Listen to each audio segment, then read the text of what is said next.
Hey everyone, welcome back to the Children First Family Law Podcast. I'm your host, Krista Nash, and today we're diving into a topic that is both sensitive and incredibly important: the most common reasons parents lose custody in Colorado divorce cases. Now, I want to start by saying this. This episode is not about shaming parents.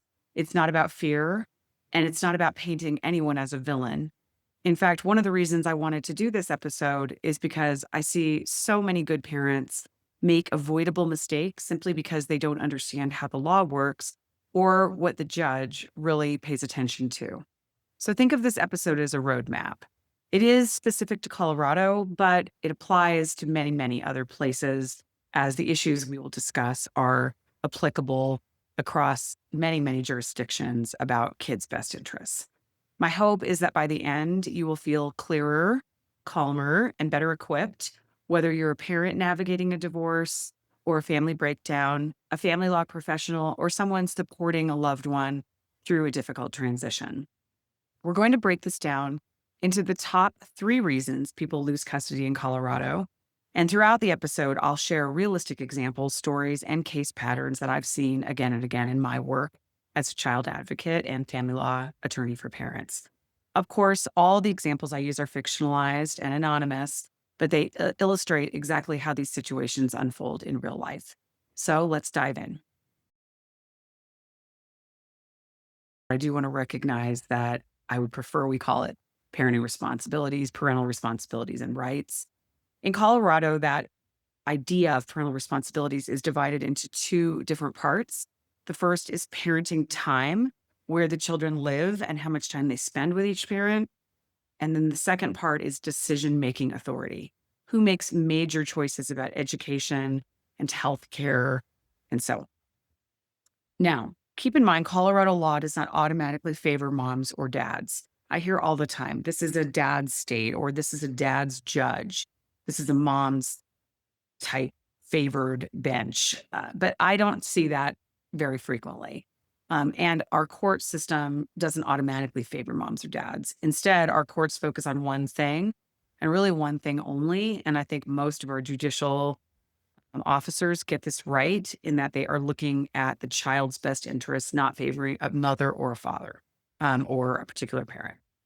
So what does that look like? It looks like statutorily, it's in 1410-124, which is the child's best interest statute, and it has all sorts of things in it. There's factors that are very specific about the parent's wishes as to the parenting time. The children's wishes, if the children are mature enough to have an independent, well-reasoned view of what is best for that child. Now, note, please, that that does not involve an age. It's not a specific age in Colorado. In some states, it is. Maturity obviously increases as you get older, but that other key piece is really, really key about whether it is an independent, well-reasoned view. And that gets us into something we'll talk about more later, which is that sometimes one parent is really heavily influencing the child's opinion in a way that is detrimental and not great for that child. We also look at the mental and physical health of everyone involved in the divorce action or parental responsibilities action. We look at connection to school, connection to home, connection to other people. We look at how well the parents can affirm each other's the love and affection of the child for the other, meaning are they able to be supportive of the other parent? Is there a history of abuse or neglect? Can you put the child's needs above your own needs, et cetera? So I would encourage you, we've done we've done several best interest episodes, and you can go back and listen to that about what that actually means. So we're looking at child's emotional needs, child safety, stability for kids, mental and physical health, how well parents can co-parent, the child's relationship with each parent, any history of abuse and neglect, and the ability to place the children's needs first as the issues that make up that best interest analysis.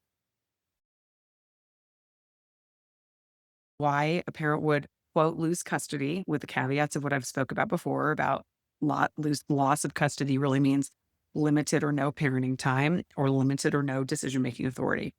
Reason number one, concerns about safety. So this can be abuse, be domestic violence, it can be substance use, it can be neglect, a lot of different ways that you can actually just not provide for a child. This is really the number one reason that custody is limited or uh, basically taken away for a time. Colorado judges will always prioritize the child's physical and emotional safety. So let's break down what that includes.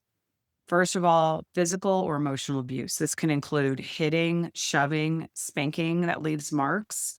As a caveat to that, I will note that spanking, while still allowed in Colorado, is really pretty disfavored. And it's got to be done if it is used as a disciplinary mechanism by parents. It must be done very, very carefully, not in anger. And so many parents have decided that that is just not the best way to discipline, as there's a pretty fuzzy line between what's allowed and what's not allowed. Other things that are included in physical or emotional abuse would be yelling, extreme yelling, threatening, intimidating, humiliating or controlling behavior, verbal attacks, coercive control. And that, I would say, that last piece is a major focus in Colorado's updated statutes. I will shoot you back as well to my previous series on the Colorado statutory changes on domestic violence, which include an entire definition of coercive control, which is quite expansive. That series is also very early in my podcast episodes way back, likely running November, December, or maybe into January of 2024. November, December of 2024, and possibly into January of 2025. I actually read the statutes into the podcast. So I direct you back to those if you want to hear more about that. Next, which we just discussed a little bit, domestic violence. So even if the child is not the direct target of domestic violence and it's intimate partner violence with your spouse or co-parent, a child witnessing domestic violence is considered a form of harm. I see cases where one parent says, I never touched the child. But if the child has been watching screaming matches, objects thrown, or cycles of violence, that is harm. Also, frequently in cycles of violence, we have um, devastating effects for a parent who is being abused, and that affects the child in a way that the abuser might not realize. So, if in this cycle of violence we have, generally it's mothers, not always mothers, but let's say mother crying, trying to protect the child. I've had situations where a child is hid by the mother and told whenever dad is coming home to get in the closet or get in the corner, get in your room, stay protected, stay under this thing, keep yourself safe. Those sorts of things can be part of the violence that the child experiences, even if the child isn't physically in the room or isn't necessarily hearing what's going on. All right. Thirdly, within this section, substance abuse. Again, I have a lot of different episodes about substance abuse, how we handle substance abuse in Colorado. But substance abuse is a major, major reason why parents lose their children for a long time, or at least for a short while. It doesn't mean that a parent can never drink a glass of wine or use marijuana, as it's licensed and allowed, or it's legal in Colorado. But judges don't like it, I can tell you that much, when parents are relying on substances.